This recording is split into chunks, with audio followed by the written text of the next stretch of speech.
Da usina de Volta Redonda, a produção nacional de aço parou de crescer. Sem investimentos do Estado, as usinas começaram a exportar seus produtos a preços muito baixos. Era a única forma de tentar manter a produção e minimizar os efeitos da crise. Mesmo assim, no final de 1980, mais de 41 mil metalúrgicos estavam desempregados apenas no estado de São Paulo. E os trabalhadores se mobilizaram para proteger seus direitos. Os sindicatos se tornaram instituições mais fortes. O sindicato de metalúrgicos de Volta Redonda se tornou um sindicato muito forte. E aí começaram a questionar coisas que antes não eram questionadas. O maranhense José Sarney foi o primeiro civil a assumir a presidência da República depois de 2 décadas de regime militar. O novo governo não conseguiu controlar a profunda crise econômica que o Brasil atravessava. As paralisações dos trabalhadores se multiplicavam pelo país. E em novembro de 1988, foi a vez dos funcionários da CSN. Uma coisa que a gente nunca ouviu falar de greve. Greve aqui não fazia parte da nossa realidade. A usina foi ocupada por mais de 3 mil manifestantes. As tropas federais invadiram a CSN para tentar conter o movimento. Uma coisa que ninguém nem conseguiu entender muito bem, como que pode ter acontecido aquele nível de violência numa cidade que era calma e tranquila e onde se trabalhava diuturnamente, 24 horas por dia, e todo mundo era feliz porque trabalhava, era feliz porque tinha o seu emprego, né? Não tinha a preocupação de perder o seu emprego amanhã. O conflito terminou com a morte de 3 funcionários da usina. Então, desarrumou a casa. Essa greve desarrumou e a desarrumação não conseguiu chegar a bom termo, não. A década de 80 ficou conhecida como a década perdida para a economia brasileira. O Estado endividado não tinha condições de investir no crescimento do país. E a siderurgia nacional não conseguia manter sua qualidade e produtividade sem investimentos. Era o fundo do poço para o setor siderúrgico no Brasil. Pela primeira vez na história, a Companhia Siderúrgica Nacional atrasou o pagamento de seus funcionários e deixou de honrar compromissos com seus fornecedores. Porque ela vinha anos a fio no vermelho, em dívidas, acumulando dívidas, acumulando dívidas. Os fornecedores já não queriam mais fornecer aqueles que ainda suportavam sobreviver, porque muitas empresas quebraram por causa da CSN. No que ela não pagava, né, a empresa não suportava. O alagoano Fernando Collor foi o primeiro presidente eleito por voto direto desde Jânio Quadros.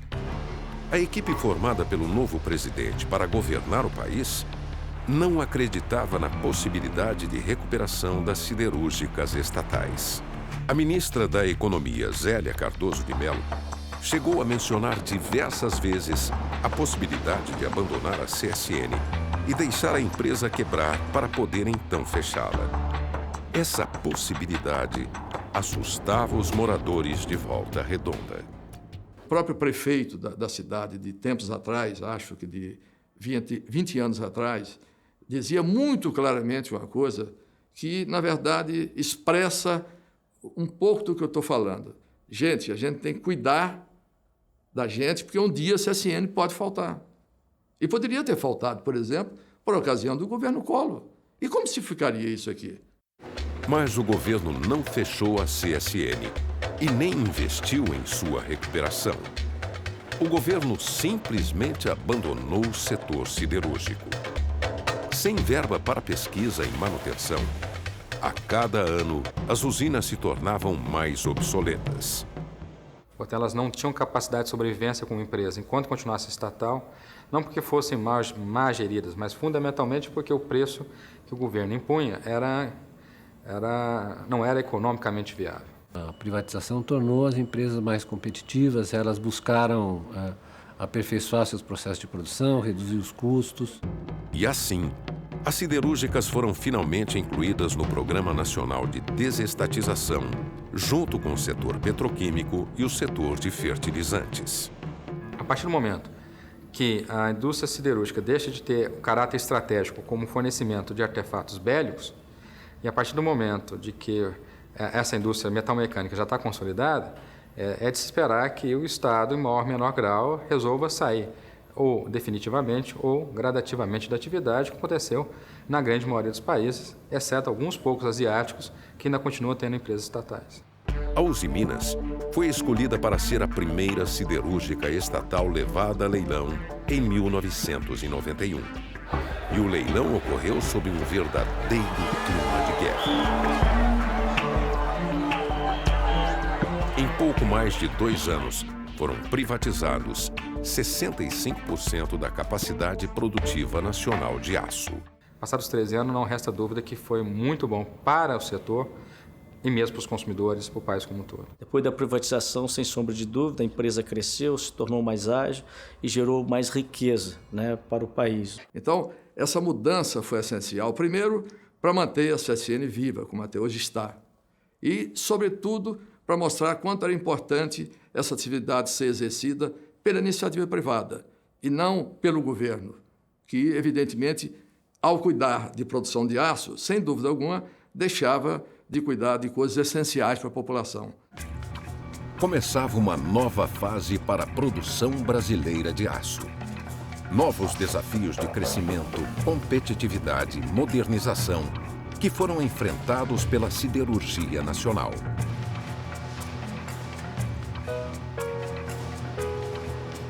Ao mesmo tempo em que privatizou as siderúrgicas estatais, o governo iniciou um processo de liberalização do setor.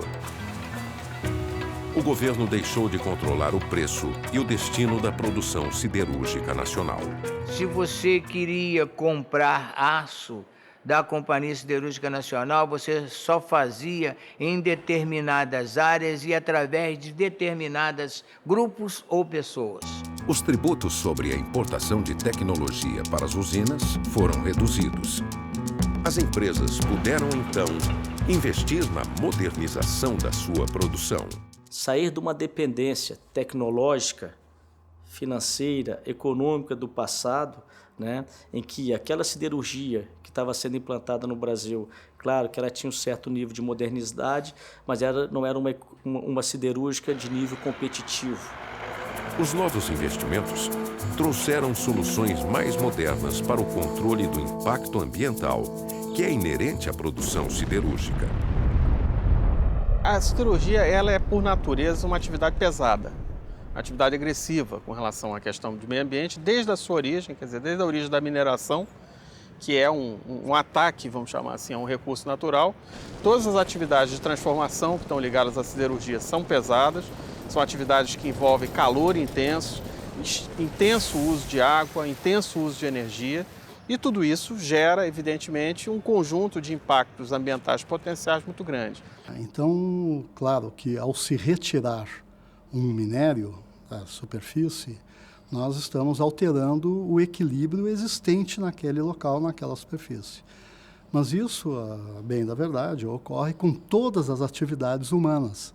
A sociedade humana, ao construir uma casa ou para sobreviver, para viver, sobreviver, ela afeta, ela sempre, continuamente está afetando o meio ambiente no seu entorno. Uma parte da poluição de lugares brasileiros como Cubatão e outros esteve ligada à siderurgia.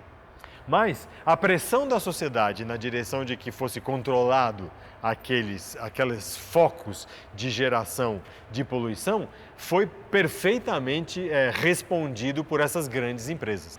No processo siderúrgico, você tem um processo inicial em que você separa do carvão o gás. Você retira esse gás e transforma esse carvão numa pedra muito rígida, muito dura, chamada coque, que é utilizada no alto forno, né? Esse gás era um gás que antigamente era queimado na atmosfera, naquelas chamas, aqueles queimadores na atmosfera. Hoje em dia, por exemplo, no caso da CSN, esse gás gera 66% da energia que nós consumimos dentro da fábrica. Produzir envolve boas práticas industriais, boas práticas ambientais, boas práticas com os empregados, boas práticas sociais. Se você não tem esse conjunto, você está fora do mercado. Cada vez mais essa questão da responsabilidade social, ela vai se tornando, ela vai se integrando nas próprias políticas empresariais. Quer dizer, as empresas cada vez mais, elas têm consciência de que agir bem dá lucro. A modernização das siderúrgicas brasileiras fez com que a produção de aço nacional atingisse um nível de competitividade mundial. A CSN, quando foi construída, nos anos 40, a capacidade instalada dela era 270 mil toneladas. Hoje a mesma CSN tem uma capacidade de 6 milhões de toneladas. Uma mesma empresa que produzia 270 está produzindo 6 milhões, é sinal de que muita coisa mudou. A privatização trouxe mudanças estruturais profundas para as siderúrgicas brasileiras. Algumas empresas passaram a integrar grandes grupos transnacionais, enquanto outras expandiram suas atividades para fora do país. Você está vendo que esse é o momento de compras, de fusões e aquisições, né? Os asiáticos estão numa estratégia de expansão das suas empresas e eles têm como projeto, né, tornar suas empresas transnacionais, e o Brasil precisa responder a esse desafio. O Brasil produz hoje uma grande variedade de produtos siderúrgicos elaborados com auxílio de tecnologias modernas. No setor automotivo, nossas usinas desenvolvem aços para diminuir o peso e aumentar a segurança dos veículos. Nós estamos desenvolvendo materiais que nos protegem, aços que nos protejam. Por exemplo, numa colisão, existe um desenvolvimento da chapa de aço de maneira que ela se deforme, a chapa de aço, absorvendo energia do impacto. No setor de embalagens, as siderúrgicas nacionais criam produtos específicos para atender às necessidades de cada cliente.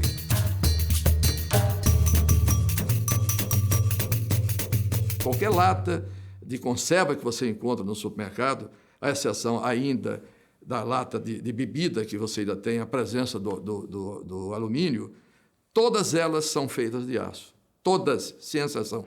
O próximo desafio para as usinas nacionais no setor de embalagens é ampliar a participação do aço no mercado de latas de bebidas. Essa lata, que na verdade que é chamada lata de 2 peças, onde você tem a bebida carbonatada, você tem ali a presença, no Nordeste hoje, absoluta presença do aço. Como também na Europa. A Europa, por exemplo, bebe sua cerveja, bebe seu refrigerante através de lata de aço e não de alumínio. No setor da construção civil, existe uma barreira cultural a ser vencida. O país nunca teve a tradição de fazer construções em aço puro. Cabe ao arquiteto explorar o que cada material oferece como possibilidade, né? Os materiais não são interessantes ou não em si, né? Eles são exatamente no uso que cada arquiteto pode fazer do material. Isso é fundamental, né? Como é que o material rende a um certo tipo de desenho. O Brasil usava mais o concreto, mas hoje em dia você já está usando estruturas metálicas com maior frequência. Recentemente a gente tem obras notáveis para ver, né? Como a praça, o pórtico da Praça do Patriarca do Paulo Mendes da Rocha, que é todo feito ali com as peças metálicas. Uma espécie de elogio a tudo isso. Digamos, uma certa Torre Eiffel, né? Para nós, metálica. Eu nunca forcei fazer um edifício que pode ser feito uma outra tecnologia de uma maneira correta para transformá-lo em aço. Nunca fiz isso. O que tem, isso sim, a possibilidade de você fazer obras rápidas, com tecnologia correta, sem desperdício, uma grande velocidade de produção, isso é muito importante. Você produz as peças nas indústrias e leva essas peças prontas e apenas monta no canteiro de obras. Então, digamos, é um processo, uma técnica de construção muito racionalizável, já dentro de uma lógica industrial. Você começa a evitar desperdícios, começa a ter que trabalhar com tecnologias concebidas e não mais no improviso da obra, né? Você começa a ter que planejar a obra. Mais de 130 anos depois de conquistar o mundo, o aço ainda é um dos materiais mais presentes em nossa sociedade devido à sua enorme versatilidade. O aço é, sem dúvida, uma das coisas que nunca vai mudar, no sentido de que vai sempre ser necessário.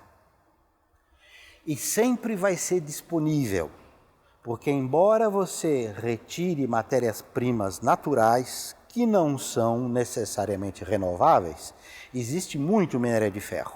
E depois, o aço é talvez o mais reciclável de todos os produtos da indústria moderna. Essa possibilidade de fazer com que esse material seja reutilizado me parece ser um caminho riquíssimo para o país. Seu fogão ficou velho, certo? Você pega, vende ele para o carrinho do ferro velho, que vende para o sucateiro, que vende para a siderúrgica, que derrete e faz aço novo, novíssimo em folha. Mais da metade dos tipos de aço que são utilizados atualmente não existiam há 15 anos.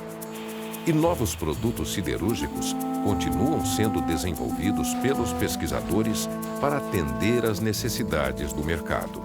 Uma coisa que se repete muito no setor é o aço é o principal concorrente do aço. Então, eu vou sempre ter pesquisa, está muito longe de ter qualquer estagnação tecnológica. Hoje, então, uma das modas que está em cartaz é a fabricação, o aumento da resistência mecânica do aço através da diminuição do tamanho dos cristais que existem dentro do aço. Quanto menor o tamanho do cristal, maior a resistência do aço. Só que tem problemas, a gente não consegue fazer um aço que tem um tamanho de cristal menor do que 2 microns, 2 milésimos de milímetro. Então tem gente pelo mundo afora, inclusive no Brasil, inclusive um projeto que junta pesquisadores cariocas e paulistas buscando esse desenvolvimento, certo? De como aumentar a resistência do aço através da diminuição do tamanho do cristal que existe dentro da chapa.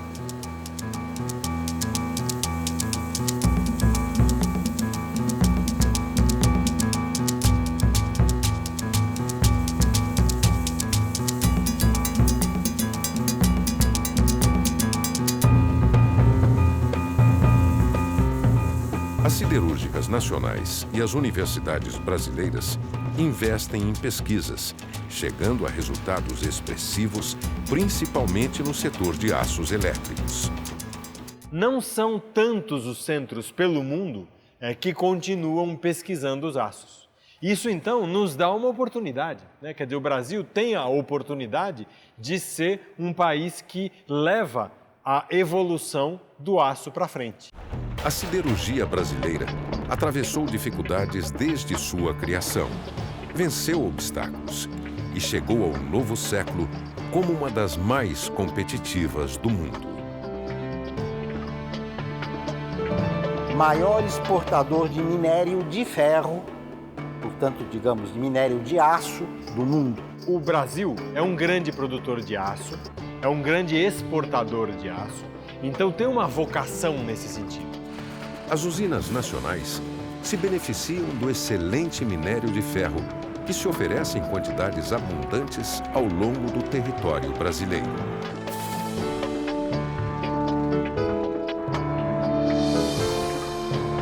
A produção nacional de aço é favorecida também pela proximidade entre as fontes de matéria-prima, as usinas e os portos. É por isso que o nosso produto, quando chega, por acaso, no exterior, ele chega a preços bem mais competitivos. Portanto, do mesmo jeito que é difícil imaginar um mundo hoje sem aço, também é quase impossível pensar no Brasil sem o seu setor siderúrgico. Volta Redonda, juntamente com a Petrobras e mais tarde com o desenvolvimento das outras siderúrgicas estatais, foram decisivas para que o Brasil alcançasse o grau de desenvolvimento industrial que tem hoje. Existem algumas coisas que nunca vão mudar nesse país. O carnaval vai ser sempre no começo do ano. E as mulheres vão continuar usando biquíni nas praias.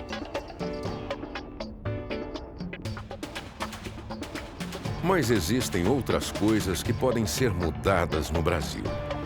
E Getúlio Vargas acreditava nisso quando decidiu industrializar o país, dando início à produção de aço nacional. Um alto forno, por exemplo, ele jamais pode ser desligado. Eu não sei quando vai fazer um processo de conservação, mas isso ele sempre está sendo, ele sempre está operando, ele sempre está vivo. E é isso que representa, como eu falei, essa chama de progresso, essa chama de desenvolvimento, essa chama de alegria, numa produção que você sabe que vai alcançar a todos nós brasileiros.